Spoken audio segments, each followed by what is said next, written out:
ஈழத்தமிழர்கள் எங்களுடைய தொப்புள் கொடி உறவுகள் அவர்களுக்கு ஒரு பிரச்சனை அப்படி என்றால் நாங்க கட்டாயமா குரல் கொடுப்போம் என்று சொல்லக்கூடிய இந்திய தமிழர்கள் நேற்று செய்திருக்கிற மிக மிக மோசமான ஒரு சம்பவம் உண்மையிலேயே ஈழத்தமிழராகிய எங்களை இவை இன்னமும் தொப்புள் கொடி உறவுகள் நினைக்கணும் தானா என்று சொல்லி எண்ண வச்சிருக்குது. ஒட்டுமொத்தமாக அனைத்து இந்திய தமிழர்களையும் நாங்கள் குறிப்பிட்டு கூற இல்லை, இந்த சம்பவத்தோட தொடர்புடையவர்களை மட்டும்தான் இதுல குறிப்பிட்டு கூற வேண்டி இருக்குது.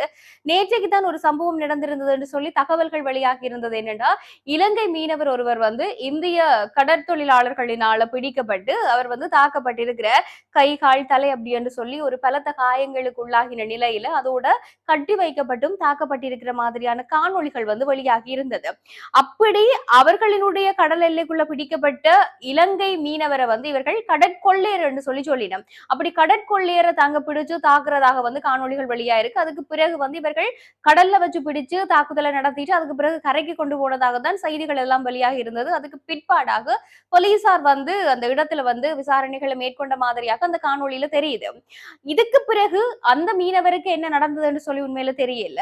அப்படியாக உங்களுடைய கடல் எல்லைக்குள்ள ஒரு மீனவர் பிடிபட்டால், இலங்கை மீனவர் ஒருவர் பிடிபட்டால் நீங்க என்ன செய்திருக்க வேண்டும் என்று சொல்லி சொன்னால் போலீசார்கிட்ட நீங்க ஒப்படைச்சிருக்கணும். போலீசார் மேலதிக விசாரணைகளை முன்னெடுத்திருப்பினும். இப்ப இந்திய கடற்தொழிலாளர்களும் இலங்கை கடல் எல்லைகளுக்குள்ள பிடிபடைக்குள்ள எங்களுடைய கடற்படை என்ன செய்யணும்? அவர்களை கைது செய்து நீரியல் வள திணைக்களத்தில் ஒப்படைச்சிட்டு அதுக்கு பிறகு நீதிமன்றத்துல முற்படுத்திடும். அந்த மாதிரியான ஒரு விஷயங்களை செய்யறதை விட்டுட்டு நீங்களே தாக்குறது அப்படின்னு சொல்லி சொன்னால் உங்களுக்கு யார் அந்த அதிகாரத்தை தந்தது? அதை விட அந்த பிடிக்கப்பட்ட இலங்கை மீனவர் கடற்கொள்ளையர் அப்படின்னு சொல்லி உங்களுக்கு யார் சொன்னது? எப்படி தெரியும் என்ற பல கேள்விகள் இருக்கு. அவரை அந்த கரைக்கு கொண்டு வந்ததுக்கு பிறகும் அதுல இருந்து தாக்குறவர்கள், அதுல இருந்து அந்த மீனவரை தாக்குறதை நாங்கள் பார்க்கக்கூடிய மாதிரி இருக்கு. உண்மையில என்ன மனுஷர் நீங்கள் எல்லாம் என்ற மாதிரிதான் எண்ண வைக்குது. காரணம் என்னன்னு சொல்லி சொன்னா, அந்த மீனவரை நீங்க பிடிச்சிருக்கிறீங்கன்னு சொன்னா உங்களுக்கு அடிக்கிறதுக்கான அதிகாரத்தை யார் தந்தது என்ற மிக பலத்த ஒரு கேள்வி இருக்குது.